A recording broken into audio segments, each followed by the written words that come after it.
You're listening to the Sit Down Marks podcast, and I'm the King of Catterday, and it's Scary fucking Jay. Hey, yo. If I can be serious for a minute. Oh, yeah. Acknowledge me.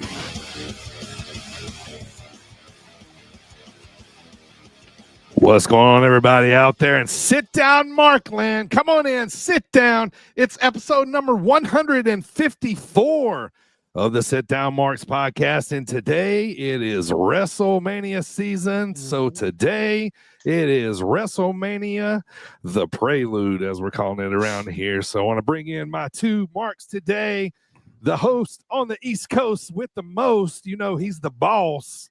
That's right. Primo from the pod. What's going on, brother? Good to see you. What up? A little bit of a Sunday night delight. We're doing this special for all you Marks out there. So get ready, get your ears ready to listen to our voices talk about wrestling. Happy WrestleMania week to those who celebrate.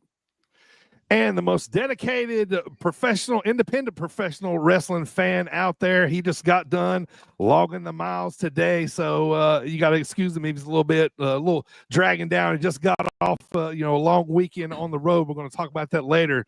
What's going on, Dylan? Good to have you back, brother. What's up, boys? We're thriving and vibing over here. It's Mania week, best weekend of the year, most wonderful time of the year. I'm fired up. Let's go. We got this is Christmas week for wrestling. Exactly. Exactly. It is, man, because we're fired up for Raw. SmackDown's going to be hot right into the big weekend. Monday after Raw is always sick, man. Yeah, so it's our Christmas time, man, for sure. I want to thank everybody listening on Apple Podcasts, Spotify, Audible, and over on sportswireradio.org. And I want to thank everybody checking us out right now on our Facebook page and our YouTube page. Go check us out over there. Give us a follow, subscribe, all that good stuff. We sure do appreciate it. And yeah, we want to thank you. We're a couple days late from our usual time slot as we usually are. We come at you during the week, but things happen in life, and sometimes we have to sidestep, so we still want to get the pod coming out this week. But not only one, we got another one coming out later in the week too, so we'll talk about that later. We got another guest coming on the pod later in the week. So all right, boys, man, it's about that time, Primo. So if you're ready, brother, it is hot start time, man. 5 topics in the world of pro wrestling. All right, topic number 1, boys. So we got this the Hall of Fame now, and they've created this legacy wing. I wanted to get your opinion on this because so they've created this legacy wing, and I think the couple first inductees are Kamala, Ivan Koloff, who I'm a huge fan of. He was a big heel to me when I was younger, big part of my childhood. And I think maybe Dory Funk Sr. might be one of them. So, this is a little unfair to me. You know what I mean? Like, do these guys still get rings? Are they still considered Hall of Famers? Okay. What's the question? Right? I'm glad I wasn't the only one. Yeah. I was like, what? Did you just want to give them a regular Hall of Fame induction? Right. Like, I mean, I get it. As far as, I don't know, man. I can also have an opinion on the Hall of Fame match thing they're doing, but we'll start with this. As far as this goes, I'm of the same mindset that you're thinking. I mean, I'd still like to. You're number one. You're clumping these guys together. They're not getting their own special moment individually. But so they're getting inducted into the legacy wing of the Hall of Fame for WWE. Right. I mean, I guess it's still cool they're being recognized, so I won't take that away from them. But it seems a little bit lesser than. Sure. Seems like a Hall of Very Good to me. Yeah. It's not fair. It's like a way to get him in without having to be really depressing. Can be like, we should have put this guy in when he was still alive, but we screwed up. Right. So, they're still getting recognized. I would have sworn Ivan Koloff was already in the Hall of Fame. Right. I just kind of assumed he would have been. But, maybe not. So at least they're going in. I just don't want this to be like the new default. Like, oh, let's just wait because we can put them in. But if we don't, we'll get them in eventually. I don't want it to be like, let's wait on the older guys. They still need to get their time in the spotlight, still need to get to do their speech and everything like that. I don't want this to become a trend where we're just clumping together old heads that unfortunately, they didn't give them their due flowers when the time was right. You know what I'm saying? Yeah. Yeah, no, totally. I totally agree with that, man. And it seems like too, it's like, will they come back later and say, okay, now we're gonna put you in the Hall of Fame. You've been upgraded. You know, yeah. It You seems paid like, for your business package. right? Yeah, right. Like it doesn't really make a whole lot of sense to me. But like you're in or you're not in. Like you should still get your speech, or they better still get a ring. You know what I mean? Or the surviving family, I guess, or you know, something like that. You know, maybe. But yeah, it's a little interesting. I mean, they could, yeah. Anyway, yeah, I agree. Yeah, it's a little interesting, but you know, I mean, I guess it's better than not getting recognized at all. I guess so. Yeah. All right, topic number 2, boys. Wanted to get your opinion on this one as well. See how you guys are enjoying the El Grande Americano gimmick by Chad Gable. At least I think that's who it is. I'm not exactly sure. I'm just. That's like saying that Lucha Daddy is primo. I'm just taking. That's true. I'm just taking a big guess here. You know, he returned. I got a little graphic up on screen right now. If you're watching on YouTube and Facebook, of his return to his hometown, Minnesota, Minneapolis. As well, that's Chad's hometown. So yeah. I don't know, man. I saw a really totally not Photoshop picture of El Grande Americano and Mil Mascaras and Blue Demon. So I don't know what this Chad Gable talks about, but I will say that I am loving it. Yeah. You liking it, Dylan? Well, yes and no. So I like it. I don't love that it's a WrestleMania angle. Sure. Right. It's like the storyline in itself.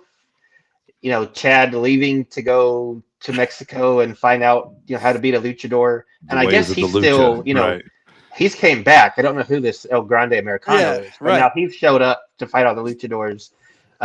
Maybe they met in Mexico. I don't know. But yeah, exactly. But, it's WrestleMania. I would rather see both Rey Mysterio and El Grande Luchador doing something different at WrestleMania. Right. Well, that's just me. To me, though, they got to make this okay. This to me kind of comes off as the comedy segment, because you look at all the matches they've announced so far. Yeah, most of them are like storyline hardcore. Most of they're trying to kill each other. This might be the comedy spot. They need to make this mask versus mask, and then we're on, right? Yeah. And then we're on. That's a good idea. Yeah, that's a good idea. Yeah, I mean, you can't do this very long. Those WWE writers that are listening to this show, book it, and you owe DB royalties when you do it. Yeah, I was on the airplane a lot last couple of days, so I was just thinking about this dumb stuff. I will say El Grande Americano is shredded. Oh man, dude, he is in some great shape. Like, does that dude got an inch of fat on his body? No, I don't think so. He does a really good German suplex. That delayed German suplex, kind of like Chad Gable does. Right. Yeah, it's very similar. Yeah. Very similar. We don't want to, make any assumptions on anybody. I don't want to accuse Chad Gable of anything. Right. He's been down with a cold. Yeah. So. Right. All right, boys. So topic number 3, we gotta talk about this Charlotte Tiffany segment from a couple of days, week ago. Yeah, it was last week. Where there was a lot of real life stuff brought up, and basically, from Tiffany on to Charlotte, but I do think a little bit of this was off script. I don't think it was all off script, but it was kind of awkward. But if AJ was here, oh my gosh. if AJ was here, no, I want to talk about this. He would be he'd be throwing his pen down and be like, oh my God. But I'm figuring out now, how in the middle Charlotte is, you know what I mean? And she's, struggling, she struggled that night. You could tell, they went off shoot and she couldn't really fire back. And, maybe that, is 0-3 and divorce, angle solid line from Tiffany. I mean, it was. I mean, and I hope that was, talked about, but I think it's supposed to came off in a meaner way. None of us believe that Kaiser was in I saw that meme. It said that Ludwig Kaiser is the first. I was gonna say, just like the meme, guy, to be accused of cheating and not have to prove it. Right? Yeah. But I want to talk about you guys, because since then I think Charlotte's attacked her in the parking lot, and something like that, and so I just wanted to say, like, is this, does it make you any more interested in the match? Because I feel like this one's kind of the one that's not hitting on much right now because they kind of had to. That's why I'm like feeling like they went shoot because they had to get some sort of steam. Interesting. Yeah. I mean, to be honest, we knew this match was the match that they were going to go with, like since the Rumble. I mean, even when we were talking about the Rumble, when we said that Charlotte was going to win, that's what we said was going to happen. But yeah, I agree. I think this is my stinker. I mean, they put out a Mania lineup. This looks like this match might co-main the first night. So yes, I don't know. I feel like they might have a little work to it, but between now and then, but I'm going to agree with AJ here if AJ was here, because he's a big time Charlotte hater. And I just kind of see now why she's kind of not getting over. I feel like the hardcore Flair fans like myself, and her being friends with my wife, like it's kind of maybe the only reason I'm a fan of her, because I was trying to like maybe look at it like, like I think she's got unbelievable skill. And I'm just talking about her character here. I'm not talking about her because she can go. I mean, obviously, you know what I mean? But yeah, like she's the mic struggle is for real. And how do you repackage Charlotte? You know what I mean? Like she kind of feels a little unpackageable, a little unrepackageable, kind of. Yeah, she's kind of in already in a box. Yeah, you can't make her a pirate or or some sort of like gimmick, a superhero in training. Yeah, I think that like the fans would just kill her, and the fans have been hijacking the shows a lot lately. I don't know if you guys have noticed that. Yeah. Man. Don't get me started on that. We could talk about that a lot. And they're in American cities and they're doing this Roman Reigns. It's the worst Roman Reigns. chant. Like we don't do that stateside. Number man. one, I can't stand it because anyway, next you'll get me started on this. But yeah. So when so that happened in Charlotte, in Chicago, excuse me. Yeah, I still think the match at WrestleMania will be fine. I'm not super worried about that, as long as the fans don't decide that's when they're going to shit and take over the show. If that goes crazy, then the match could take a turn. But hopefully, with it being WrestleMania, they won't. But yeah, that segment was just not good, regardless of if that was planned or not planned or how much of it was planned. The Charlotte mimicking Tiffany's voice was just like, what are we doing? That's why are we acting like middle school, like elementary? Yes. That's what you do when you don't have nothing else to do. Right. Exactly. Right. Literally, Charlotte seemed like she was out of ideas there. Right. She's cut good promos before. Yeah. She's been around for a while. It's not like she's brand new and has never spoke on the mic, never cut a good promo. She's had really good segments. I don't know. She's also been a really crazy heel before. Yeah. So it's kind of, but for some reason, since her return, and I know she was out for like a year at least with injury. Since her return after the Royal Rumble, I think she's a bit taken aback by her reception. Yeah. I think the fans kind of fallen out of love with her. And she's just like I think she's taking it personally a little bit. Yeah. No, I couldn't agree more. I think you're nailing that. You know what I mean? On top of everything else, like so, and like, I mean, I gotta feel bad too because we always revert back to Rick some way, somehow. It's always back on Rick when they really need to dig at her. You know what I mean? And then I'm like, all right, I'm gonna do this again. That's low hanging fruit. Yeah. So if they can move past that, that'd be nice too. But let's move on, boys. Question number 4. I know you guys seen the Braun Breaker spear. Holy fuck. Dude, I saw multiple angles. Like, me too. Like, I saw people's, videos from out in the crowd. Man, that dude, he's got too much speed for his brain. Like, you know what I mean? Like, he don't know how athletic he is, I don't think. That was such a Steiner move, almost breaking your neck doing that, right? Yeah, on the ramp, not like in the ring where there's a little bit more padding. I know the ring's still extremely tough, but out there on the ramp, just full speed. It's a wonder the people taking them don't like actually get hurt. Like that just shows like how professional they all are. Because man, they Yes. look just brutal. Yeah, Man. I watched, like I said, I watched this multiple angles, I probably seen this thing like 20 times since it happened. But Right. there was one time I was watching it and I paused it. Braun is vertical. Yeah, dude. Yeah. He jumped from so far back, man. Like, Yeah, Poor Carl. Did you see the tweet from Carlito? yeah, yeah. yeah. Thanks for your thoughts and prayers. Yeah. You know, yeah. No, that was great, man. I love how he sold it like that. So, man, Now, like, okay, the spear is Roman's finish. So, like, take Roman out of it. right. Nobody else besides Roman and Braun should be doing the spear. Roman just Agreed. kind of gets grandfathered in. But if Braun's Right. doing it like that, I don't need it as some quick transition done To the very Superman poorly. punch. You know, Yeah, yeah, right. like, Yeah. leave it for them. That's Yeah, that's after little- Roman little- retires, Braun's the only Yeah, one it's that can just do Braun. that It's just Braun. until Yeah. he's done. You ever right? see the Yeah. thing about from Rhino that said he said that no one's ever kicked out of his finish? And he said, they said, what? Well, there's Gore. plenty of time if people kicked out of it. He goes, no, whenever they kicked out, that's when I did the spear.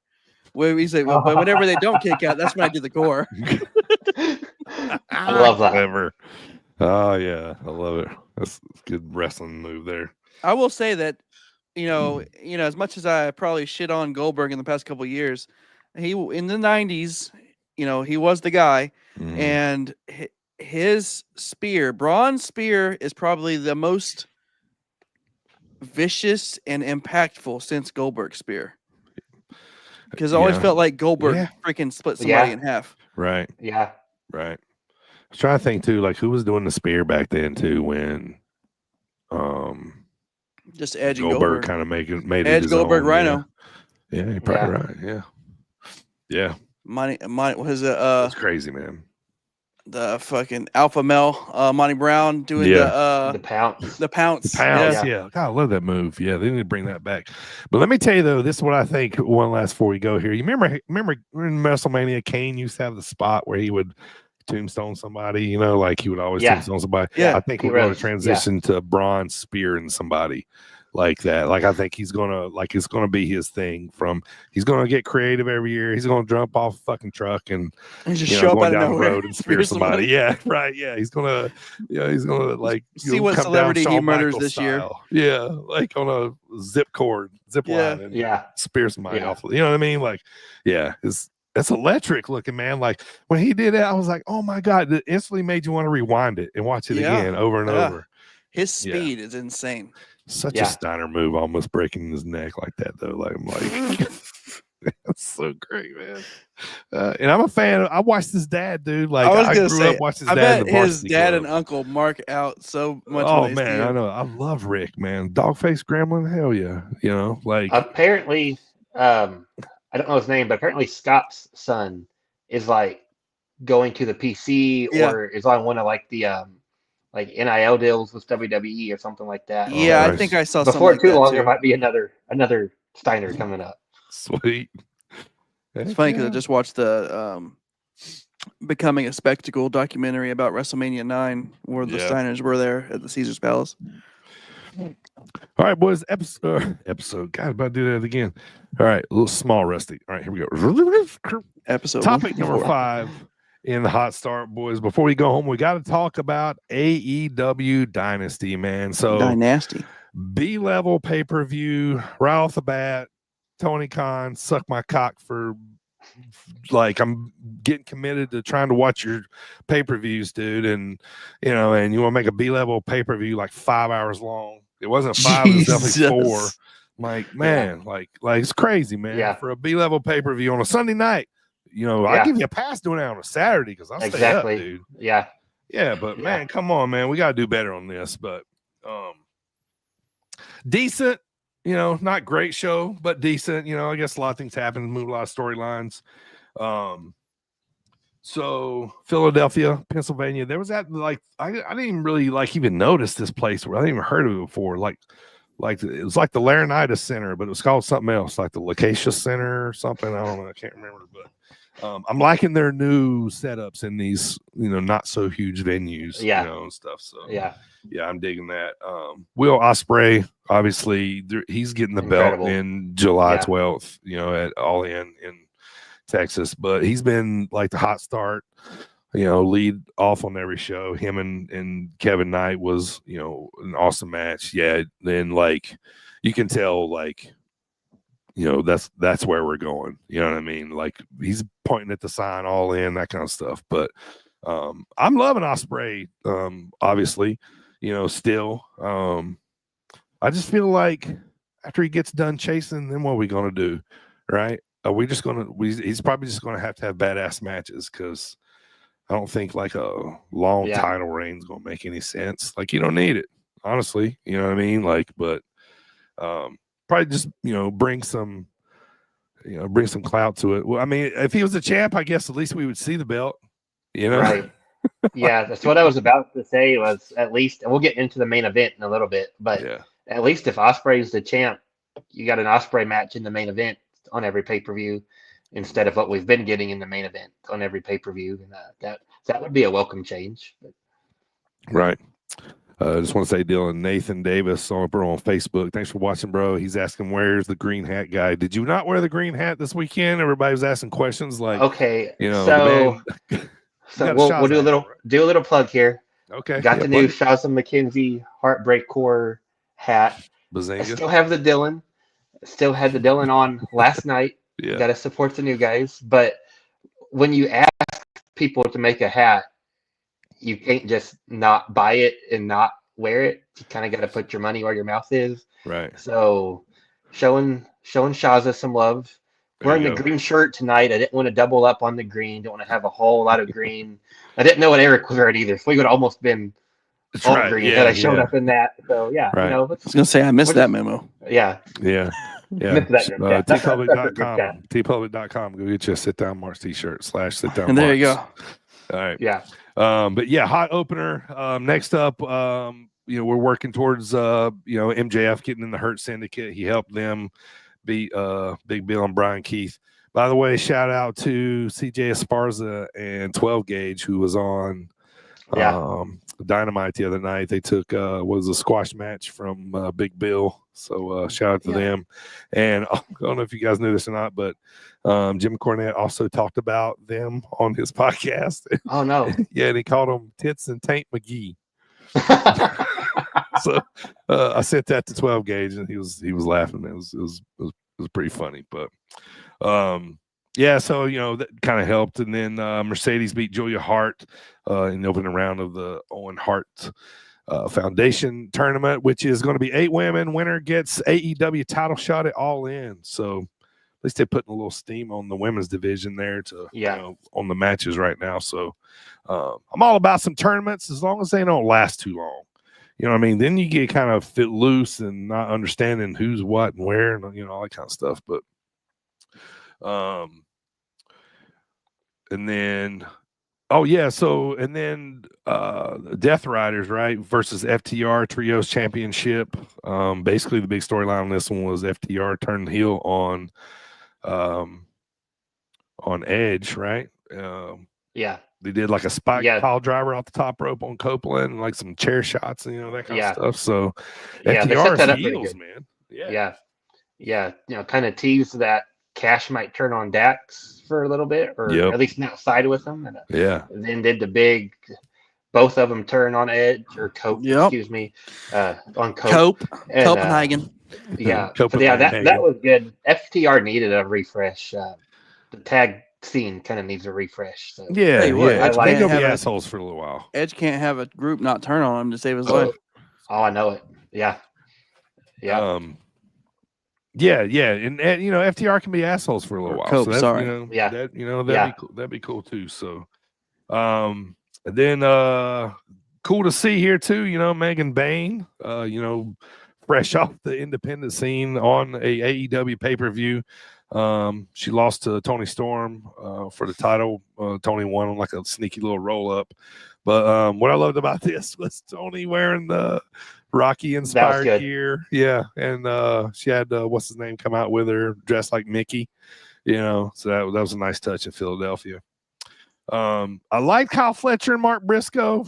Way too long match. This was one of the ones that didn't need to go this long, but that's what it was. But and Kyle does that like brainbuster on the turnbuckle. Yeah, I hate that move, man. That's scary as shit, man. I just don't like it. It just doesn't add any kind of like impact other than but it's just me. Whatever. no, for me, this match, I didn't know why it was even on the pay-per-view. I was like, Yeah. we're running so long. Why do we need this? But then it was so good, I immediately shut up about this match and just complained about the other matches because that's show stealer blew me away. I was surprised knowing they can both go, but just on the spot, on the card and everything. I was like, oh wow, okay, we're going for it here. Yeah, it was pretty good. Yeah, and Fletcher too, man. That dude's in shape. He's kind of like Chad Gable shape right now. Yeah. Title versus Mask, Jericho versus Bandito. Bandito ended up winning here. It was like a restart. I don't know, man. Like I'm having a hard time paying attention to Jericho, man. I am, but it's just, I feel bad, So I'm like, I feel bad, like not wanting to watch Jericho, but the finish to this one where they had Jericho use the bat and get the win, or it looked like he was going to get the win, just to have Bandito's family pull Aubrey to the side and point out the bat and say, oh no, he hit him with the bat to restart the match. I hated all of that. Like, we don't use replay in pro wrestling. We don't have people crossing the barricade to tell the ref, oh no, this guy cheated. Either reverse their decision. Just right where it was at. Yeah. And that late into the night, I wasn't feeling it anyway. And I think it just was a complete dud to me in that one. And I love Bandito, so I hate to say that, but that did nothing for me at all. Yep.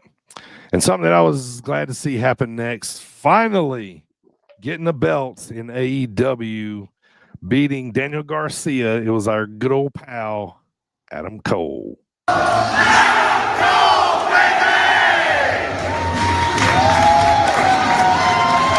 By the way, those don't know, that was a live Adam Cole, baby, from a ball. DB's live. He was there. Yeah, back in like whenever they were. I went to a show in Indianapolis, so that's straight from the cell phone. Hell yeah. So I was glad to see that. I don't know, Daniel Garcia, probably not a guy I'd like to see do something else with, but so they got what are they, the Paragon now? Adam Cole, Riley, and Roderick. Is that the new name? Yeah, the Paragon. It was something like that. Yeah, I think that's the new name. I don't know. It's something like that, but you know, and then and they said that is undisputed, so obviously threw that in there. So all right, so I want to know your opinion on this one, Dylan, especially the international title champion Omega versus Speedball versus Ricochet. Good match. I dialed it back a little bit on Speedball. I'm just not a Speedball fan, especially not on the mic, but I'm not a big fan. But like, this match did good. I liked it all right, but here we go. Co-main event, and I'm like, 20 minutes too long. Yeah. At this point, if you counted the pre-show, we're at like 4.5, 5 hours into the night, something like that. So it was a good, fast-paced, like get your attention back. I think it was good for Speedball, that being his first big-time introduction, not just on the TV but on the pay-per-view match. And I mean, all three of them are just stupidly talented. You can't take away from that. I thought it was good. It was just a high-tempo spot fest, which is exactly what you expected it to be.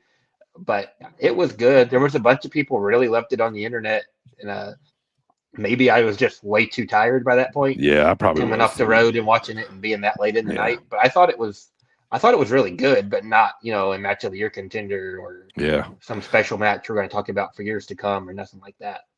Right. I mean, I might would like it better if I went back and watch it. But so your main event, Mox versus Swerve for the title that we still haven't seen. Mox retained, obviously, but towards the end of the match, man, after the Death Riders, the Ops, Hangman interfered, lights go out. This is, kind of where we're at. Come back on, and the Young Bucks have Swerve stretched out, and they're about to give him, I think it's the elite trigger or something like that. Just 2 knees to the face, basically, and then it goes off with us thinking, are the Bucks with the Death Riders, that kind of stuff. So, since then it's like they're negotiating with each other, kind of now, but I'm like, motherfucker, like, I don't know, maybe I expected something a little bigger, but when I seen the Bucks, I'm like, all right, here we go. Like, just jump in and turn. And then I'm in. I'm like, all right, I'm glad I stayed up for this. This was cool. This was big. They're going to be assholes again. You know what I mean? So, but I saw the Bucks. All I thought about was Michael. Big Bucks guy he is. So, but overall, the smelly market, 1 out of 10, 10 being the best. Like I liked it, but just the length, man. Like it's probably a 7 at best. The length, I'm gonna penalize it. It's like a 6 to me now. Adam Cole, that's it. I was actually leaning towards a 6. It just felt like less than a normal AEW pay-per-view. A week ago I was getting off the road just before the pay-per-view also, so maybe I was just not in the right mindset to be watching a wrestling pay-per-view up until 11 p.m. on a Sunday night. Right. But it, normally AEW pay-per-view, there's 3 or 4 matches you come out of and you're like, man, that's like match of the year contender. That was awesome. Mm-hmm. This one for me, it was really just the Ospreay match, and everything else was at best really good. Nothing like super great. Yeah. So I'd go 6 on this one. Yeah, I'll tell you what, that is one thing that I think WWE has done correctly, and that is moving their live events to Saturday. Yeah. At least not the 2-day ones, the single day ones, like on Saturday. Like WrestleMania, I understand. But like you say, Money in the Bank on a Saturday night, that's awesome. Perfect. Yeah. Right. Yeah. All right, that's going to do it for the hot start. 5 topics in pro wrestling. We'll bring it back next week when we come back with our post WrestleMania show. For now, it's time to move on to our dropkick discussion of the week. And today, it's going to be all about WrestleMania. We're going to be running over each match real quickly and talk about them. But first, how about a word from our friend Miko Maestro? It's Mikko Maestro, the Finland's finest, and you're listening to the #1 podcast, Sit Down Marks. Ja tässä mä sanon, teidän kaikkien kannattaa kuunnella, olet sitten Suomesta tai Yhdysvalloista, koska tätä kaikki tulevat kertomaan kadulta toiselle, kaupungista toiseen. Shout out to Miko Maestro, Finland's finest. Yeah, well, I mean, I did. I got it. I don't know what I didn't want to do with it, but but he told me that he's telling his people that it's the best podcast to listen to of professional wrestling, and that we're funny and that kind of stuff. So he's like, he goes, the Finnish people will love it. So I'm in. Shout out to Germany too for still cranking out podcasts and downloads. So thank you so much out for, Germany, all the countries. Yeah, still supporting us. We appreciate it. So all right, so it's Mania weekend, boys, coming up 2 nights, as we have gotten used to now. Las Vegas. What's that place called? Allegiant Center. Whatever that place there. Something like that. Yeah, that sounds right. Yeah. We do have, but I don't mean to hold you up here, but we do have 2 downloads from Finland. Oh, let's go. Nice. Let's go. Nice. It's got to be like Miko's family, right? Thank you, Miko. Maybe? Yeah. Shout out, man, for real. So, 2 nights of Mania, man. I have a list here of what I think will, or what they put out, I think will probably stand as night 1 and night 2 for the schedule. So let's jump into it, boys. Let's, interest, or, we'll move on for them. So we'll start real light as we got for night 1. I'll just go by list so I don't miss any. Jey Uso versus Gunther. Is this going to be the big crowning of Jey finally? Are they going to go through this big whole storyline and Gunther just going to stomp Jey's ass too? Joe says he's finally not scared of him. What do you guys think about this? It's probably the opener, right? Well, according to the list they put out today, they got it listed as a night one opener. Yeah. Oh, okay. Okay. Cool. Yeah, that makes sense. I mean, You gotta start hot, right?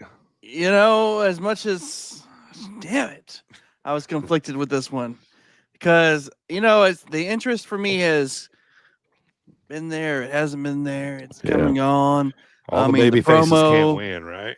The promo that Jay put on Gunther this past week, asking him if his mama calls him or whatever he said. I thought that was kind of dumb, but no, and I also like Jay's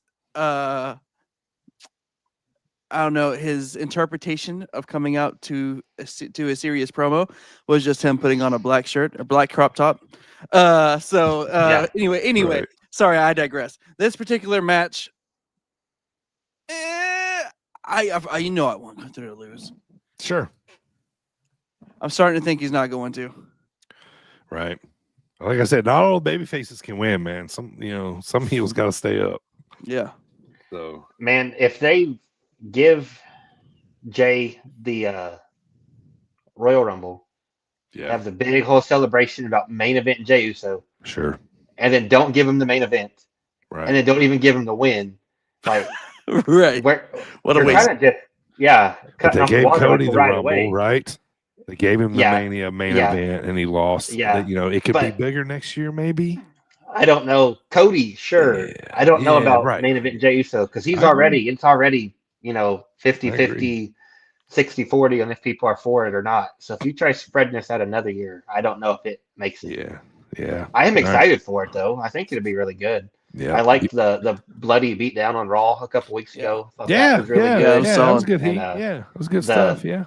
At least on Jay's serious promo this week, at least he did stop the fans from yeeting. It wasn't like a sharp down, right? Between every time. So it's all right. Yeah. If this is night one opener, I'm gonna go with Jay. What do you guys got? I think so. I'll go Jay. Hey, Mo, where are you gonna lean? Well, I want Jay to win. Sure. You know what? I don't. I'd like to see Gunther win. I think Gunther should have lost like 6 months ago. But let's go ahead and okay, that's a whole nother thing I could go on a rant about freaking long champions right now in WWE. But anyway, yes, I also choose Jay. All right, next up, boys, let's talk about the Attack on the Parking Lot revenge match. Naomi versus Jade Cargill. If you're watching right now on YouTube and Facebook, thank you. Got the graphic pulled up on screen. Is there any interest in all for you? I mean, I think this, Jade's got to go up here to look good. I think Naomi's turning heel. She can lose and still be just fine. But yeah, I just think Naomi's got this. Jade. I mean, Jade. I'm sorry, Jade's got this one. What's that? No, I personally, first of all, I love Naomi's heel gimmick right now. This, you proceed with caution, Jade, because I want Naomi to win this. I want Naomi to just end Jade's WrestleMania hopes and dreams. And I want Naomi to keep this heel gimmick going and make her look stronger. Right. Yeah, this is probably the match I'm least excited for, to be honest. You had the whole tag team with Bianca and Jade for 8 months, whatever it was, and then the turn is with Naomi, not Bianca, and now Bianca's not even in the story. She's in a different triple threat instead of involved with these two, and having Jade come back and just destroy Naomi twice without Naomi getting anything in kind of just killed it for me right at the start. But it'll probably be fine. The entrances will be really good. They'll make Jade look like a superhero, but I'm not overly interested in this one. Right.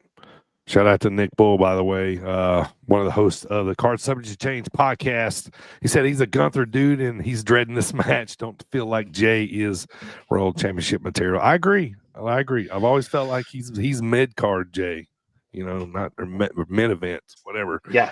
Yeah. I'm on there too, but I like Gunther. I'm a Gunther guy too, so maybe that's part of it too. But what do you think, Primo? Make a pick here, man. You got Jade or Naomi. You going Naomi? Nice. I like it. Unfortunately, they're gonna probably Jade's probably gonna freaking go over. Yeah. But I do want Naomi to win. This next match might be the one I am least interested in.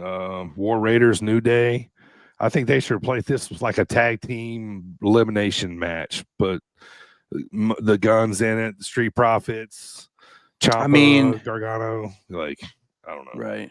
Yeah, there's nothing here for me.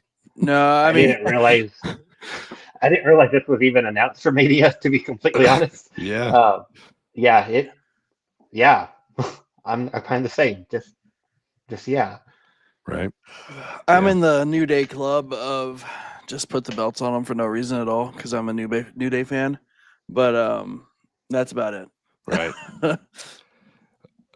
Next I'm up, biased, blind and biased, guys. Yeah. Not much interest here for me at all in this one. So, next up, boys, we talk about it. It should be mask versus mask to put more interest on this one. It lined up right now, slated for night one. You have the greatest luchador of all time, right? And then you have facing off against Rey Mysterio. So, I mean, Rey she considers herself lucky to be in there with El Grande Americano. Like I told you guys earlier, El Grande Americano, throwback from way back in the day with Blue Demon and Mil Mascaras. So, right. I mean, El Grande America for being that old, he looks phenomenal. Even Rey aged. So I don't. This should be fun. Yeah, like I said, this might be a comedy spot match for us. For this night. If this is the way they're going to go, we've had a little bit. So it'd be a nice little mid card spot here. And I'm going to go with Americano. I think they're just going to keep it going, and do something stupid, you know what I mean? That kind of stuff. So, I mean, they're having this match because they headbutted each other. Yeah. Let's be honest, right? Like, they headbutted each other on, when there was like, who was he wrestling? One of the LWO guys or something like that. You know what I mean? So, yeah, but, whatever. Chad's on Mania. Yeah, I'm excited. Like getting Rey Mysterio still getting Rey Mysterio at WrestleMania. That's still pretty cool. Guy has been around my whole life, basically. Yeah. This, like you said, DB, maybe a comedy spot. I could see this being a celebrity spot. Somebody else pops up in a mask, and then they take it off, and it's George Kittle or whoever plays for the Raiders now or whatever. I'll take Rey to win. Max Crosby, definitely. I could see that happening. It'll be fun. Like I said, the angle part. It'll be fun. I got Rey winning. It'll be fun. Oh yeah, I got Rey winning as well. Yeah, I'm gonna take Grande, man, but just I don't know. I just think it'd be funny, but I would like to see the mask come off. I think that'd be a funny spot, but I want to see El Grande Americano versus Mr. America. Yeah. Right. Oh God. Brother. Don't put that into the universe. Yeah. All right. Next up, boys. I think it's time to give Fatu probably some gold here, man. I think this is probably the other day. I feel like this is probably one of the shortest matches. I'm most confident about throughout the weekend. Like LA got this belt back because they're getting into Fatu here. Yeah, quickly went from Shinsuke back to LA Knight just so LA can lose it to Solo. But I'm kind of for it also. Like, I'm not really hating on it. I could see Solo main eventing next year's WrestleMania if they don't drop the ball. So giving him, not Solo, I'm sorry, Fatu. Putting the belt on Fatu, I like that. Get him hot, get him a title, get him going. I like it. Yeah. So I've been talking to people about this match out there in Markland, and I've heard two different takes on this. Well, three really. One, the obvious one. Jacob Fatu just beats the hell out of LA Knight and wins. Yeah. That's one. Number two is Solo turns on him and costs him the title. And number three, Jacob Fatu wins the belt, but then causes further dissension within the new whatever bloodline they're a part of now. Right. Yeah. Whatever they're called. But either way, I choose Jacob for this match. Yeah. I think it's foregone conclusion here. So, Next up, what is slated to be the co-main event? For night one, right as of now, Tiffany Stratton versus Charlotte. We talked about this match earlier. Just kind of talked about Charlotte, earlier. I think Tiffany has to win here. I just don't see what would make sense for Charlotte to win here other than to just kill Tiffany's run and just bury her again. And then it kind of adds to, like, I think they're going to go out, they're going to have a fucking badass match. Charlotte's going to make Tiffany look awesome. They're going to bury the hatchet. Everything's going to be good, and then, but that's what I think. But I think Tiffany's winning. Yeah, I'm kind of torn on this one as far as who comes out on top. Because it's Charlotte, so you can never roll out a win. Giving her the title, making her this top heel, I could definitely see them doing that. But I could also see this being a huge win for Tiffany Stratton. I probably will pick Tiffany. We'll go with that. Right. But I'm not uber confident in that. I do think, like I said earlier, I do think this will be a really good match. Right. I agree that Tiffany should be the one to retain here, because number one, if she doesn't, that makes Charlotte a 15-time champion. Right. Can you have like a moonsault battle? Can they have like a moonsault off? You know what I mean? Moonsault. Yeah, moonsault. There you go. Yeah, let's coin that phrase. Let's trademark that. The moonsault. Where they just. Yeah, that's what I want. No, I mean, it'd be pretty fun. Just tell Charlotte to leave her, poopy drawers at home. G3. Yeah. But I have all the respect for Charlotte. But no, sure. I still think Tiffany is going to go over here and just make either in the feud or make the feud. Maybe someone interferes on behalf of Tiffany, but whatever. I think Tiffany wins. Right. Oh, Dylan, yeah, you already said Tiffany. Yeah, Tiffany. Yeah. Oh, my bad. Yeah. All right, so night one, main event. We know this one's the main event because it's a big part of the storyline, man. Like, they are really running this one, down because, CM Punk, they say, was never main event at WrestleMania. Roman's like, well, you needed me to bring you here. Roman's like, it's another Tuesday. Right. Yeah. What's he main evented? Like, feels like 13 of them now or something. Right. Like, something like that. Legitimately. Yeah, like that's that. close to the number. Yeah. But I mean, shit, dude, like, this match is big. So many things can happen here. Paul Heyman is the center of all of these three, right now. He's a 9. Okay, cool. Man, do I love a match like this that can go so many thousands of ways and Paul being like the X factor in all of it? Man, I like this more than I like the Cena angle. I'll be honest. Right now, this has got me more interested. This one is the story. Yeah. This one is the one where we're all invested. Mm-hmm. And this is the one where we're all like, we genuinely don't know what is going to happen. Like, we all can say whatever we want. Yeah. But at the end of the day, we need not the three of us. We aren't WWE writers, so we aren't 100% sure of what could happen versus like some of these other matches.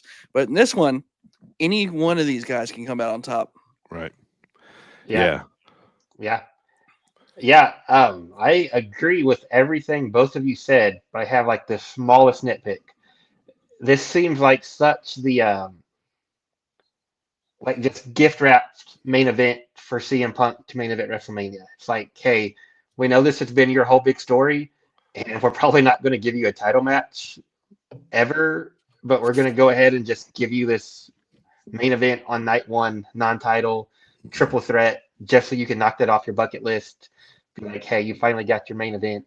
It's not like he won the Rumble and is challenging for the title on night 2 or nothing like that. It's like, hey, we're going to give you your main event. And we'll just end this whole I've never main evented WrestleMania part. Yeah. But like I said, I do agree with everything you guys have said. I have no idea how this one is going to play out. Yeah. Paul Heyman's like, a top 3 performer in wrestling history, and he might not be number 2 or 3. and he's still on top of his game. Right. Roman's been on top. Punk's been awesome. Rollins has been awesome. All the the different storylines coming in. Yeah. It's been great. Yeah. On Monday, whenever Seth almost curb stomped Paul Heyman. Yeah. Number one, Seth looks like $1 million. He looks shredded. Yeah. And But also, when he bent over, he goes, "Now you owe me a favor." Yeah. So Is that really how favors work? Right. You don't attack someone. If I'm not going to insult you. It's like, hey, you owe me now. Like, I'm not going to beat you up, so you owe me. You owe me. Yeah. Because I didn't curb stomp you. You owe me. Yeah. Right. Yeah. Yeah. So there's so many ways this could go, right? And Paul's obviously intertwined with Roman. He's intertwined with Paul. They're dropping these storylines, making us think that he might be intertwined with Seth. and there might be a turn, might be a double turn, Paul might go with Seth and blow us all out, but yeah, I mean, if you've been watching, there's tons of ways this can go.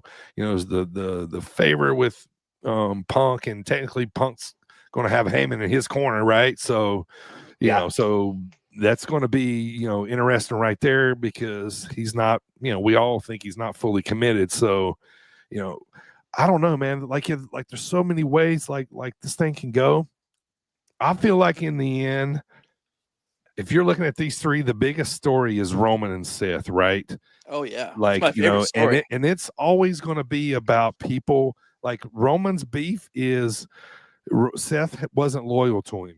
Now his right-hand man, wise man, is not being loyal to him. You know what I mean? And I feel like that's going to be the story. I think Seth wins this match, and I love that somehow. And that's the story we go to SummerSlam. It's, we're touching on that somehow, whether Paul ends up with whoever or however the thing plays out. But I think that's the biggest story if we're looking at storyline, because that's what it's come down to. Roman still hates Seth. Like that's intertwined. It's got deep threads, and I just think that's going to be the end story. Punk's going to be big time involved, but it is my favorite story in wrestling as for the last 10 years, that no matter where these two are, as soon as they step in the same ring, they fight like brothers, and they just automatically feel on the same level playing field. Yeah. And I love the unit, because those of us that those of us that remember Peak Shield days and all that, and just it's such a good story. Right. Right. And all the way up to now, where their careers are so parallel and stuff like that, and right. And then it's just like now. I mean, CM Punk gets his main event, but he's like, and if you look at this picture, he's like the third wheel. Right. Yeah. So he gets to have Paul Heyman walk out with him, but okay, Paul Heyman's going to be in a suit on the outside of the ring, which he would be doing for Roman anyway. So I don't know really what kind of factor that comes into play there, but I agree with DB. It would make my night if Seth Rollins wins this. Yeah, like Seth probably needs it the most out of any of them. Like Roman definitely doesn't need it. Seth, DB got me fired up. If Seth was the first one to turn on Roman, got Roman's wise man to now turn on Roman and side with him, that is just great storytelling there. Roman's got it's like a loyalty issue, man. I really think that's what they're driving home.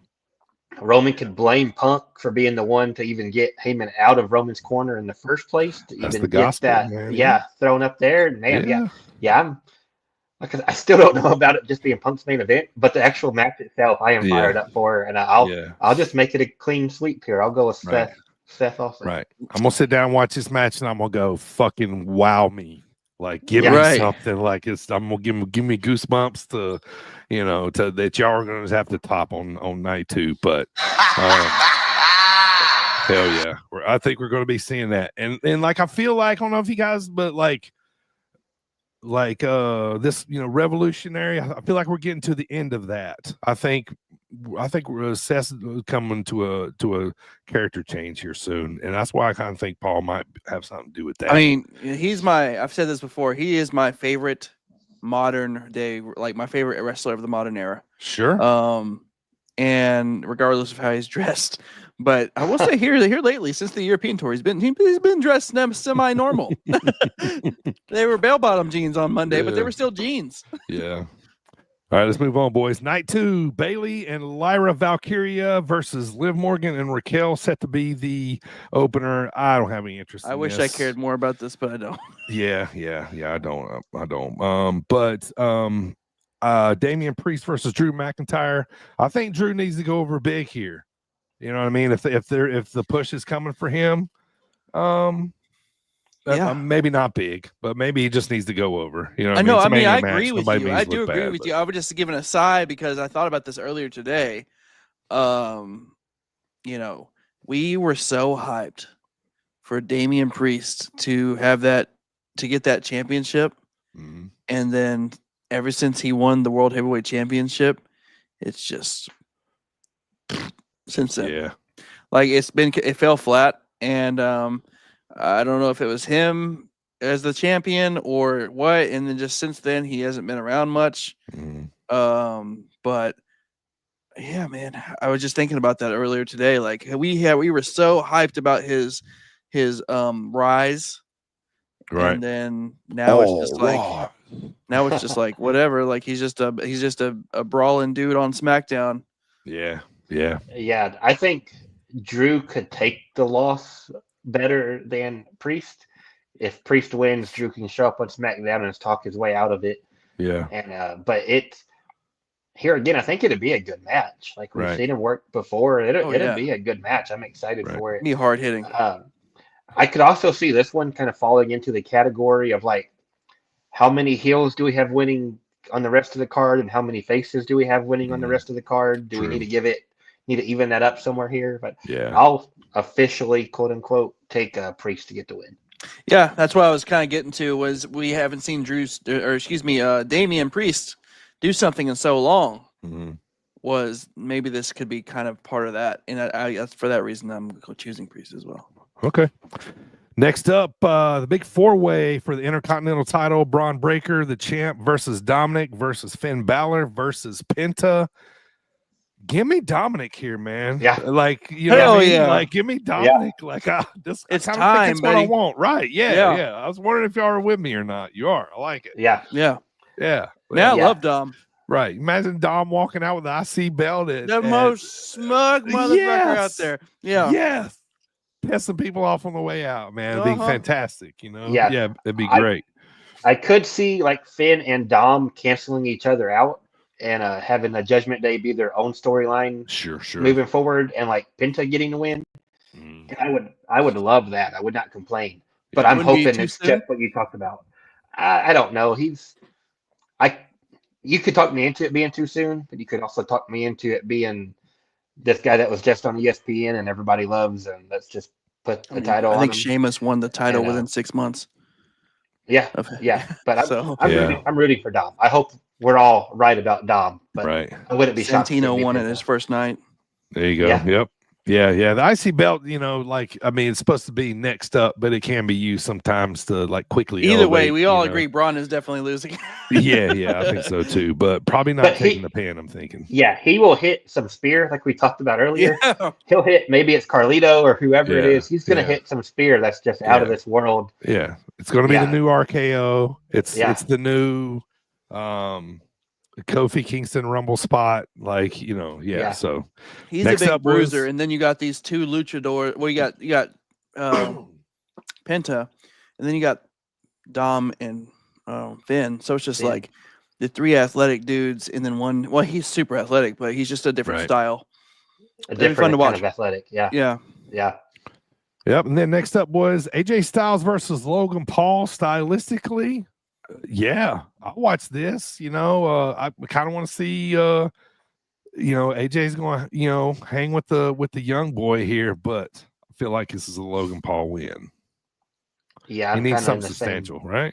Yeah, it'll be AJ Styles doesn't have a bad match, and honestly, Logan Paul really doesn't have a bad match, at least very often. Right. But it'll be good. I'm excited for the match, which, several years ago, if you told me AJ Styles and Logan Paul at WrestleMania, I would be like, what? No, I don't want that. Why are we doing that? Right. But it'll be good. I agree. I think Paul gets the win, but oh well, it'll still be fun. Yeah. So You don't want to have to pick him, but and the thing is, I don't have anything against Logan Paul, but I was just thinking. I was actually trying to Google it over here.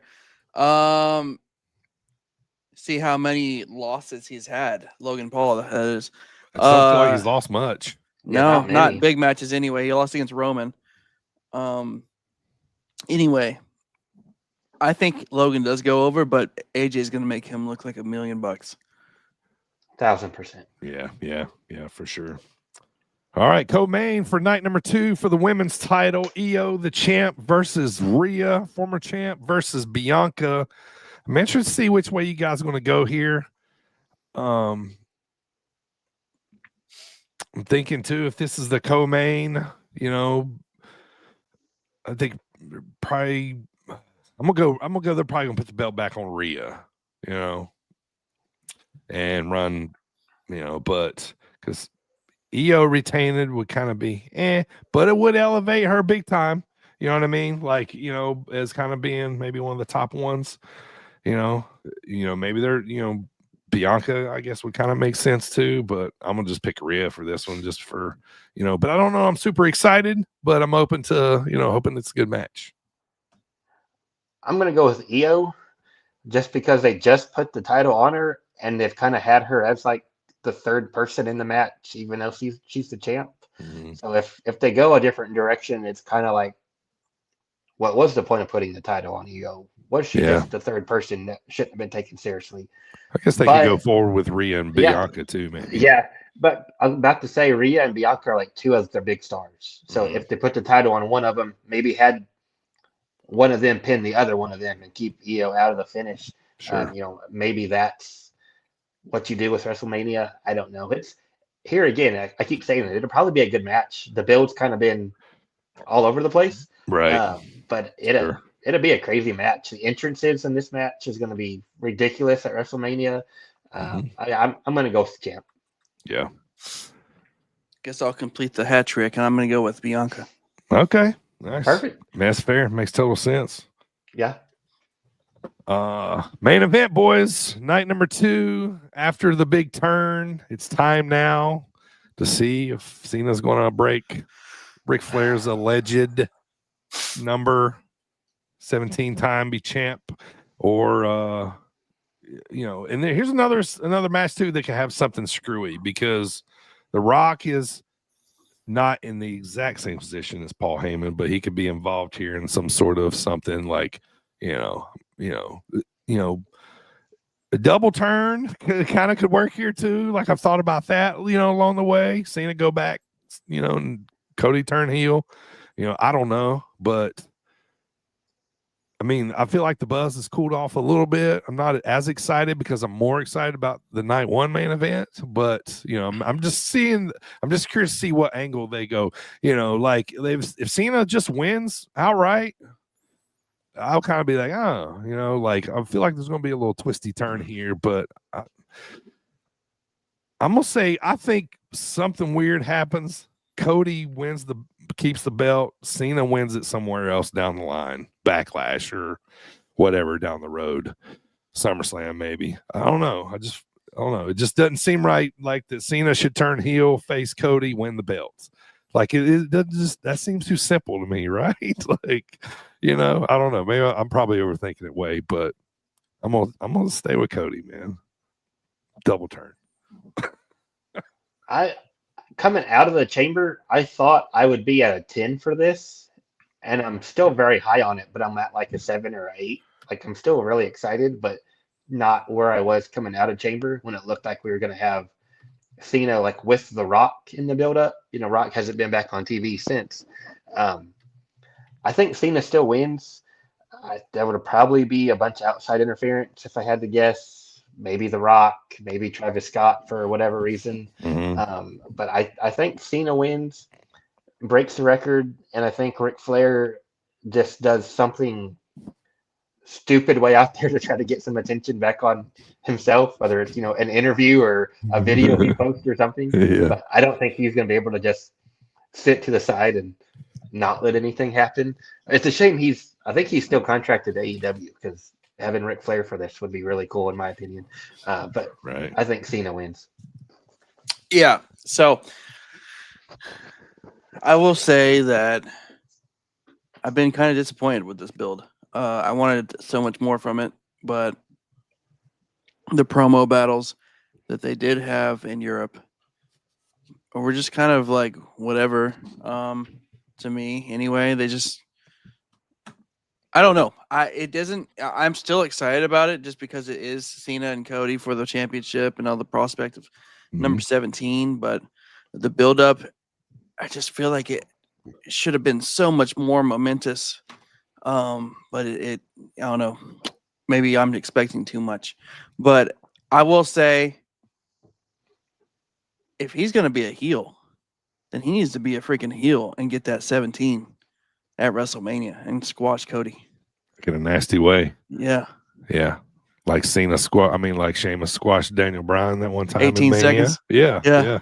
Something like that. Like, I mean, he was kissing on AJ Lee, though. Cody. Yeah, right. I said Yeah. Cody hadn't got his his robe off yet or something. Yeah, right, yeah. Clubs. Pull it him. over his That head would like be a wild. hockey fight. That would be wild. That would be right? wild. Like shocker. I'm like, all right. It's all right. Champ is here, bitches. Yeah. And just walks out. All right. So that's going to do it for WrestleMania 41 preview. Make sure you guys stop back in next week as we will talk about the aftermath of everything that came on, and obviously talk about how wrong we were. And so, yeah. So, yep. That was what was time to talk about what we were talking about. That's right. This week. I did. So, all right, boys. It's time to go home. But before we do, how about a word from SportsWire Radio? Radio. Looking for all the latest happenings in the world of sports and wrestling? Well, you're in luck, because SportsWire Radio has you covered 24 hours a day, 7 days a week, and 365 days a year, with great shows in the world of sports, such as the Pinstripe Chronicles, hosted by Uncle Tats, Donald Stewart, and Rob Barrows, New York Baseball Talk with Chris Bazaya and Rob Maraska, the Liftoff Jets, also hosted by Chris Bazaya and Sharman Phillip, Neil Villapiano and the Devil's State of Mind, Randy Dillon's Hockey Fan Chat. In the world of wrestling, SportsWire Radio has you covered with Squared Circle Radio, featuring Chris Belcher, Andy York, and Jared Justice. Those sit-down marks with DB, Primo, AJ, and Michael. A work in progress, featuring the Mayor of Canton, Piles, and Glenn Abbott. You can catch all of these great shows and more anytime, anywhere, and any place via the Listen Live button on SportsWireRadio.org, and you can also catch SportsWire Radio anytime on YouTube at SportsWire Radio 6579 to catch all the latest happenings in the world of wrestling. SportsWire Radio has you covered. It's all sports matters and all wrestling matters here on SportsWire Radio. I am your host, the owner of SportsWire Radio, the #1 global radio station, the owner of the Promo Wrestling Federation, and one of the owners of the Pride Wrestling Federation. Your voice, figuratively and literally, where all wrestling matters, the Reverend Tom Bryce. Shout out to SportsWire Radio. Not sure, but one of us, or maybe even more, two of us, I don't know, is going to be on Thomas Bryce, his WrestleMania preview show. So make sure you check out all social media for that. So speaking of social media, make sure you follow at Sit Down Marks on all social media and on DB on the Mic on Instagram. If you got a product or service you would like to get over to our Sit Down Marks audience and community, email dbonthemic@yahoo.com or message us on any of our social media, and we'll be glad to talk to you about your product or service and give us a shout. We'd like to talk to you. So, all right. So it was a big weekend this weekend, Dreamwave wise. If you, I know a lot of local people listen to this, so if you listen or if you listen to this, you know that, I work for Dreamwave, and it was a big weekend coming up this weekend. I had a few people in the chat ask about, why I wasn't there this weekend. Well, since the return of Dreamwave in August of 2022, I've worked for Dreamwave, and I haven't missed a show. And unfortunately, this past week, my uncle passed, who was real close. Obviously, he's my father's brother, but also a real close and important part of my dad's life. And so I missed Dreamwave this weekend because his funeral services and everything, all that went on at in North Carolina. So I had to go fly there for the weekend and be with the family. But I'm saying this because I got a lot of messages from people that worked with Dreamwave. I got a lot of messages from, fans that noticed that I wasn't at the show. And, I just want to say thank you for reaching out, especially the ones after they found out what happened. I put a post out on Facebook so everybody kind of know, maybe why I wasn't there this weekend. So I want to thank everybody at Dreamwave. I want to thank Jay Repsol, big supporter of us here at the pod. I got some really nice messages from Jay this weekend. He checked on me. He knew I was going to have a rough weekend. I talked to him. Let's see, I can't think it was maybe Thursday because Friday was Uprising Saturday. So got to talk to him, and and then so got a lot of messages from people.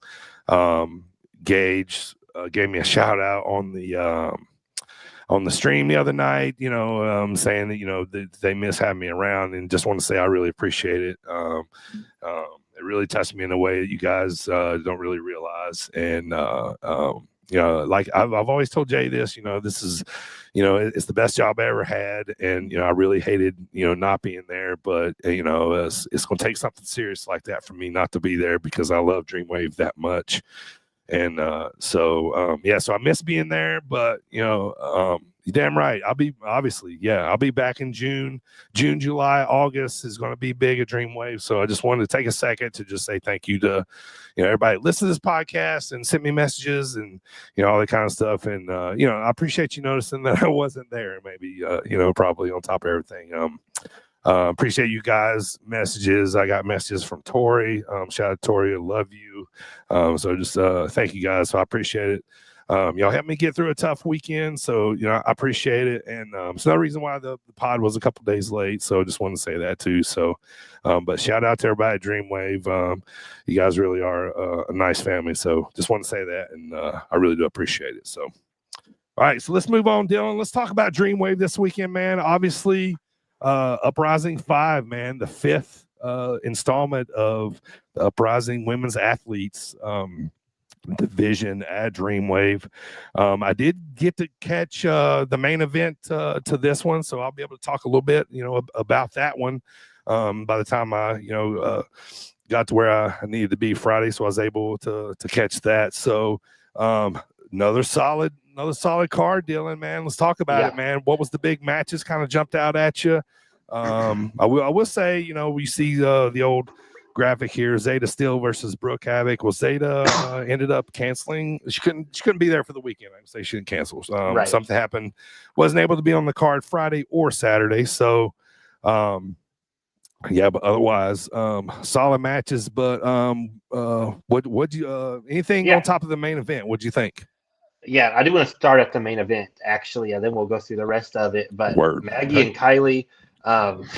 You guys kind of hyped it up when Jay was on the pod, a couple weeks ago, a month ago, whatever it was. Yeah. Talking about how Maggie's like one of the most hated in Dreamwave and Kylie's one of the most loved. And that was on full display in the main event. Crowd fully behind Kylie, everybody booing Maggie, and they just went out and tore it down. Maggie got the win to retain her title. Earlier in the night, the other title match, RJS, Rebecca defending against Gabby Forza and Erica Demia, I believe I'm saying that right. Yep. And Emily J. And I had high expectations for this, and it still beat my expectations. All three challengers really showed out. Gabby looked really good using her power against all the other ladies. RJS got the win with a submission. Brittany Brooks and Becca opened the show, and that match could have main evented. It was that good. Crowd full. That LaSalle crowd, especially the kids, they just love Brittany. That was a awesome open. Shazza McKenzie versus Missa Kate. That was my pick to steal the show in my preview last week, and if it didn't steal the show, it was right up there with it. They both killed it. Shaza picked up a win. That's 2 straight for her. I was really impressed. This one kind of move over into Saturday as well. But when Zeta was removed, blanking on her name now, Fallon Gray. There we go. Yeah. Fallon Gray stepped up and she wrestled Brooke on Friday at Uprising, and then she wrestled Brittany Saturday at Dreamwave. This was the first time I had seen. Yeah. This was the first time I had seen Fallon Gray. Heard a little bit about her, but had never watched her until this weekend. And I was blown away. She's got a good presence about her. She's good in the ring. Just professional, even at the merch stand. Her setup looked real professional. Awesome. I hope we have her back. She definitely made an impact on her first weekend. And even the 6-woman tag, it was really good. I really liked the trio of Ashlyn and Nixie and Amina. They were on the losing end to Fallon and Shelly. Not Fallon, I'm sorry. Shelly and Ivy and a girl named Izzy B, I believe was her name, making her debut. And that match was really fun. It was, just another really good card from Uprising. Yeah. Like I said, all I got to see was the main event so far. And excellent main event. Maggie's, she's a star. I love how she's changed her location of where she's from, is where they hand out TNA, where they give TNA contracts, hailing from where they give TNA contracts. So, that was awesome. Yeah. Big night there. Big night, man. So, next up was Saturday night's Dreamwave X. This was the 10-year anniversary show of Dreamwave. We could have called this Stand Up St. Louis because, man, St. Louis had a big night for this one. Why? Because your new alternative champion is now the Flamingo Cody Lane. Everybody loves Coco, baby. You know what I'm saying? And I was shocked by this. Marcus Mathers has had a stellar run with that alternative title. You know what I mean? So this was big. The new guys retained, and we'll talk about Maggie's match later. But Channing Thomas, big win over Nick Nemeth.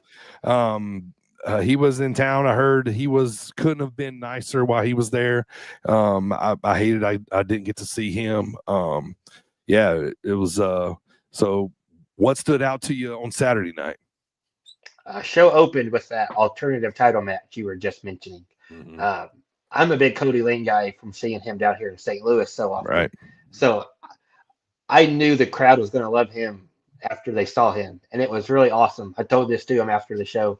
But when he first came out, a lot of people weren't familiar with him yet. It was his first time at Dreamwave. So there was a bunch of who the heck is this guy? And it didn't take 2 minutes until those same people were like, "Oh my gosh, this guy rules!" Yeah, it's awesome, right? All 4 of them, they just tore it down. Like the Dreamwave shows are always awesome, and that alternative title, regardless of who's in the match, it always seems to deliver. Always a hot match. I was surprised to see Cody win with it being his debut, but he got it done.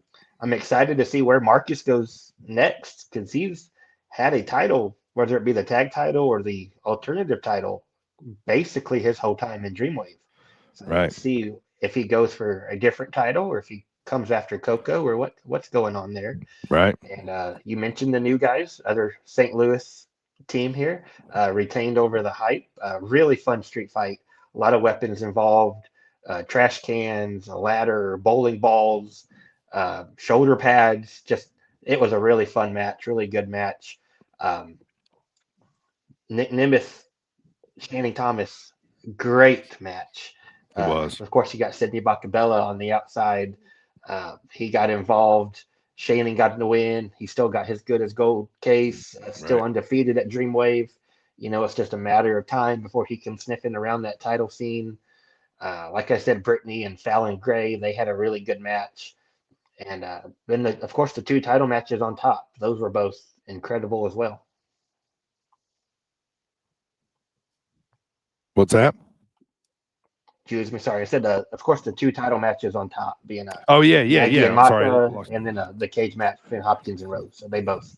Yeah. So let's talk about Maggie and Masha first before we get to the main event. So during this match, which was already these girls, I had a segment with Maggie back in February.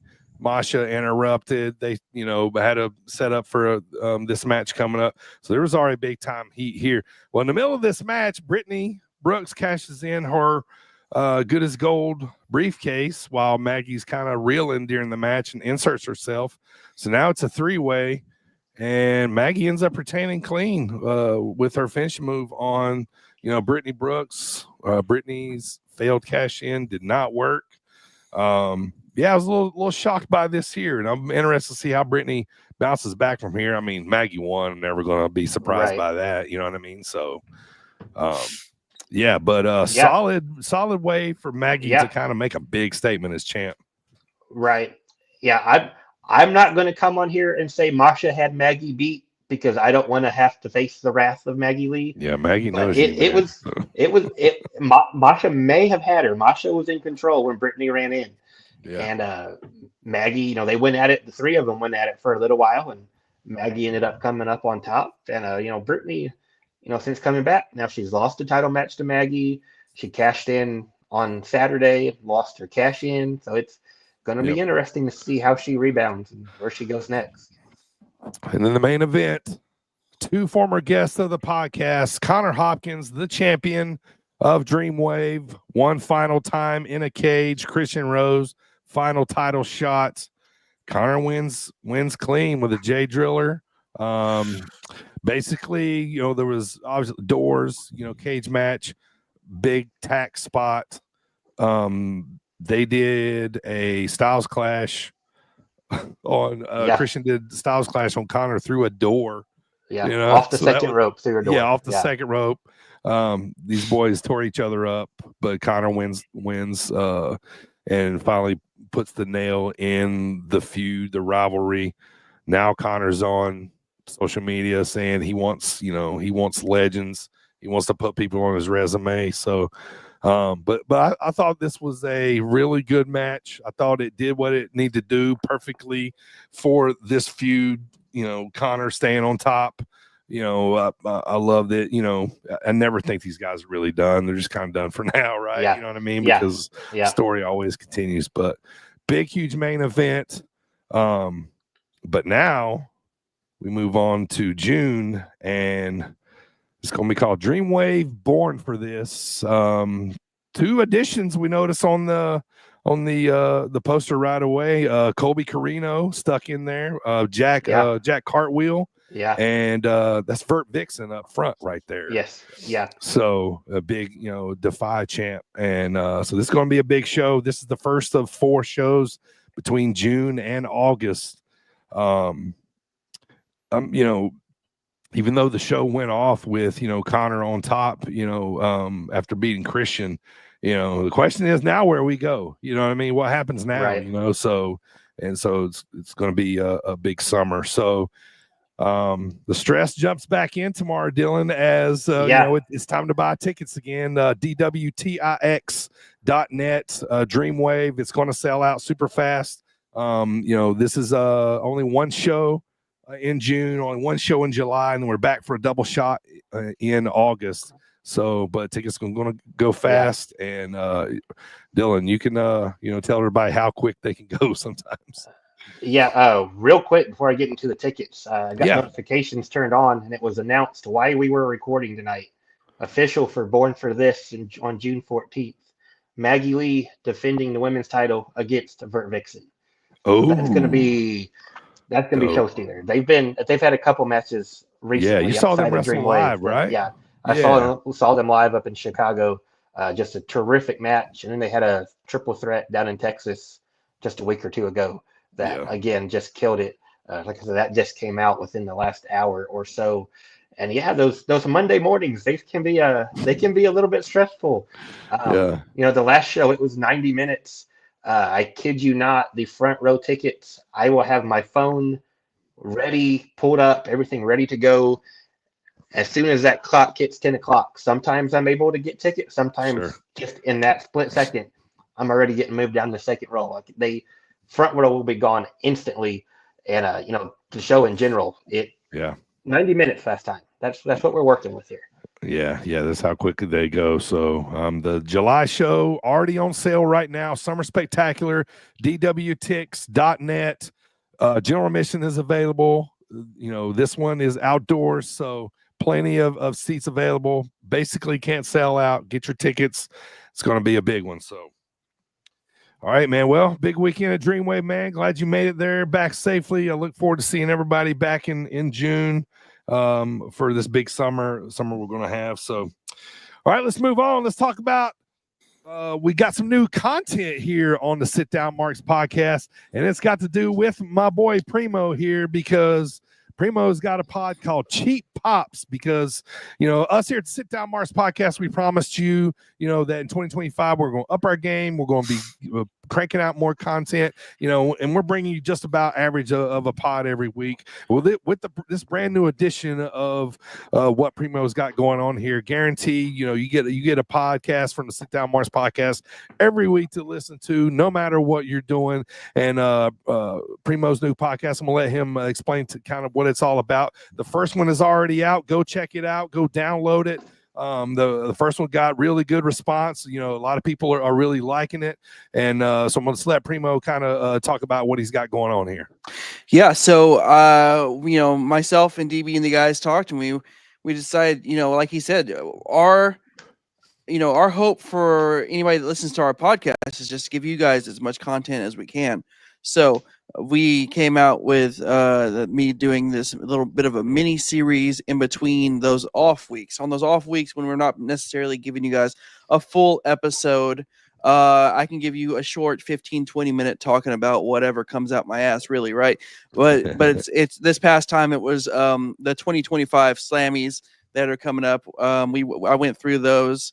These 15-20 minutes can be. Any fan submissions are welcome. I mean, I'm gonna do things that we don't normally would talk about on this main podcast, and don't get it twisted. It is every bit of Sit Down Marks. It's still part and under the Sit Down Marks banner. So all of this is just to increase our exposure to you guys. It's not anything different. It's just another. It's like think of it as a little bonus episode, that we give you. So basically, this past one we did was Slamming the Slammies 2025. I went through the upcoming nominations, and those, if you could still go listen to that podcast now, and it'll still be relevant to you because the actual Slammies are on the 20th. At WrestleMania. So no, but that's what we're doing. And like I said, if you guys have any kind of suggestions for me to talk about for that 15-20 minute segment, let us know. Other than that, you're gonna have to listen to me, hear me talk about what I want to talk about. Right. So there's that.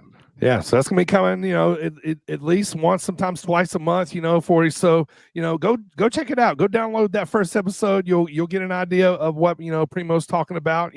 It's like Primo is just sitting down and talk to you guys, about stuff that's going on in the world of wrestling that probably a lot of times maybe we won't be able to cover here on the podcast. So a lot of times it'll be things of what's going on, like the Slammies and that kind of stuff. So go check it out, and also go check out tpublic.com/sitdownmarks and get yourself a t-shirt. I think if you act now, you might can still get one for about $16. Get it to your house for about 23 or whatever.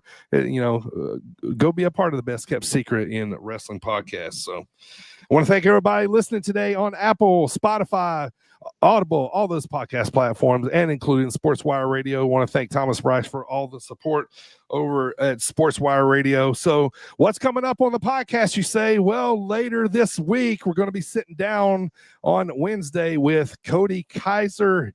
And boy, does he have a deal for you. And Cody Kaiser, well, he's always trying to sell deals to people, during his wrestling matches. He's always trying to make deals. He's trying to, he's all about that $9.99, for 40 easy installments of, $29.99. He's always offering deals to people. He's probably going to be trying to cut deals with us, and I'm try to do my best, not to fall for his tricks and gimmicks, but Cody Kaiser, up and coming independent wrestler in Zawa Live. You've seen him at Dreamwave too. He's been in the Good as Gold Rumble before. Super cool dude, super hungry guy. He's got a gimmick, we've never seen before. Guy comes, to the ring with a headset on, trying to sell the fans deals. We've never seen anybody, do that before. So, so it's super cool. So he's going to be coming on and, come check it out, man. Listen to what Cody's got to say and you'll kind of, have an idea of what Cody Kaiser is all about. So, and then after that, man, we're going to be sitting down with Justin Stumpy Refstick. He is the owner of Homegrown Wrestling, which the podcast is going to be at May the 3rd in Chenoa, Illinois. I'm taking the podcast to Homegrown Wrestling. The main event is going to be a 20-man battle royal featuring guys you've heard of, Theseus, and a guy that's been on the podcast before. His name is Hartenbauer, is going to be in that battle royal. So we're going to be talking to Justin about, what exactly Homegrown Wrestling is all about. And what it's all about here in Illinois. And we're going to be talking about that big show coming up in Chenoa, Illinois, that the Sit Down Marks are going to be a proud sponsor of. So also, too, I want to tell you, we're going to be at Social Experiment Wrestling later on this year. You can put it on your calendar now, October 25th, making the drive out to Mason City, Iowa. Social Experiment Wrestling. They're putting on a big wrestling vendors festival out there. And so we are actually one of the first podcasts to sign up for that. So when we go out there, we'll talk to you guys, give you some free stickers, some free merch, and learn you up about the Sit Down Marks podcast. So we're going to be in Mason City, Iowa for Social Experiment Wrestling on October 25th. So make sure you mark your calendars for that. So, all right, boys. It is time to return to that time of day, and I'm going to get you out of here on this, man. We know Randy Orton don't have a match for WrestleMania. We didn't talk about that, but, that was on purpose. Fantasy book me something real quick. Who do you think Randy should, I think they should pull, this is your wide open legend spot right here, right? He used to be the legend killer. He's talking about these voices, talking to his head again. Bring in a legend, man. Let him RKO the shit out of him. We don't need to see him against the fucking Bloodline Solo. I'll take against Nick Aldis. I'll watch that. But I was going to say, why won't Nick Aldis take the suit coat off and get in there and show him who held that 10 pounds of gold not too long ago. You know what I'm saying? I think that'd be great. I'd be down for that. I also got to say, when Kevin Owens announced the neck injury, I confess that I was texting my brother and I was saying, oh shit, Kevin Owens, he's wearing a pink jacket. He was wearing a Bret Hart jacket. He did that shit on purpose because he's wearing a pink jacket and I thought he was swerving us a la Mark Henry pink jacket. And so that's where I thought this was going. And I thought that even this week, I was like, man, is Kevin Owens coming back to attack him? But anyway, I think that Nick Aldis would have been a good pick. Other than that, I don't know. I saw somewhere that Alexa Bliss doesn't have a match. So if somebody's like, there's Randy's opponent. Right. I mean, can we give him Batista maybe? Or, I don't know. Batista, he's long retired, obviously. Yeah, I know. But I'm just I'm trying to think of. We could pull in a Hendry. Who's he got beef with? Ooh. He's like random. You know what I'm saying? Pull in somebody from the multiverse. TNA. Pulling somebody from TNA. I like that idea. Yeah, I kind of like you guys. I would have loved it to be Nick Aldis. But we haven't seen Sami Zayn on TV. I thought maybe he comes back. It looks like Malachi Black's coming back. I did see that too. For him. Yeah. Talking about a legend, Undertaker can always have one more match. Why not? Dust off the duster. Where's Goldberg at? Sure. We don't got the Saudi money, but get Goldberg up in the bullpen. Vegas money. I don't know. Even at this point, it's like a week build, so it's not really a build to it. It would just be throwing him on there. It'll be a surprise. Yeah. That alone will keep me tuned in. So yeah, Yeah. I think just come out at Mania, just be like, get a mic. I don't have a match. Bring somebody out. It'll be a surprise. Randy laughs, RKOs. We're out of there. That's all. I saw a meme the other day. It was when John Cena was in the crowd trying to get that Undertaker match. Yes. They said it was a meme saying this is Randy Orton this year. He's gonna be just a spectator. Yeah, it could work. It could work. Maybe he'll get Chad Gable since Chad Gable doesn't have anything going on. Yeah, there you go. Yeah. Right. All right, boys. Well, that's going to do it for our WrestleMania 41 preview show. Make sure you come back here next week and check us out for the WrestleMania Aftermath show. Reminder, get those tickets for Dreamwave, dwtix.net, and go back and watch the replay of Uprising 5 and Dreamwave X on iwtv.com. And so, all right, boys. Here we go, man. Mania's on the way. Let's get it, man. I'm excited for the weekend. So, I'm more excited about this and probably maybe in Super Bowl this year because, gonna make some food, that kind of stuff, Well, maybe not. Love it. Dylan's an Eagles fan, so Go Bird. I forgot about that. So, but yeah, I'm excited, man. I'm ready to go, man. It's gonna be a fun weekend, 2 nights. I'm pretty excited about the card. So, all right, boys, thanks for joining me today. Appreciate it. AJ, go fuck yourself. You didn't show up. Just kidding. Yeah, now AJ couldn't make it with us. Hopefully he'll be back at the Aftermath show. But if you guys don't know, hang around for the Easter egg segment after the music. Billy Gunn don't like AJ, and we're going to remind him of it. So for Dylan, Primo, I am DB, the Dirty Bird. Thanks for listening to the Sit Down Marks podcast. We appreciate it. We'll see you guys Wednesday. Got a new pod with Cody Kaiser, and we'll see you guys after that. For the boys, the Marks, we're top guys. Gonna stay on top, baby. Always.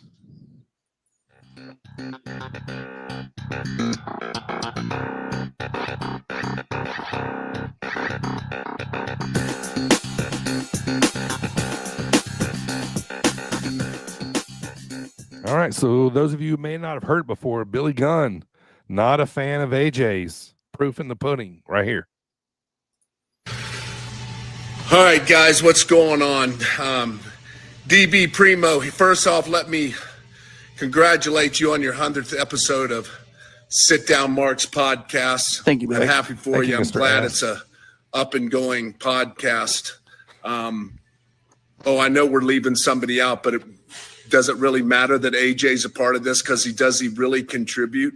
I mean, you guys talk nice about me all the time, and then AJ sits over there in the corner like a little bitch and doesn't say anything and just wants to talk about how the feud with me and him. First of all, there is no feud, AJ, because I don't even know who you are. So for me to know who you are would mean that I'd have to know who you are, and I don't.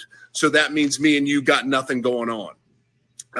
Other than I'm better than you, and that's just how it goes, and you're not even close to me because you couldn't even warm me up, let alone even lace up my boots. If I had laces in my boots, because we all know I don't. But I'll tell you what, you can pull my Velcro across, you can take my little underwears that I wear, you can put them on me, make sure that they fit tight, because that's about all you're good for. So, and of course, if you're not down with that, well, you know what? If you're not down with the Marks podcast, we got 2 words for you. Scissor me. AJ said he's only pissed because AJ's the only one that ever kicked out of the Famouser. Yeah.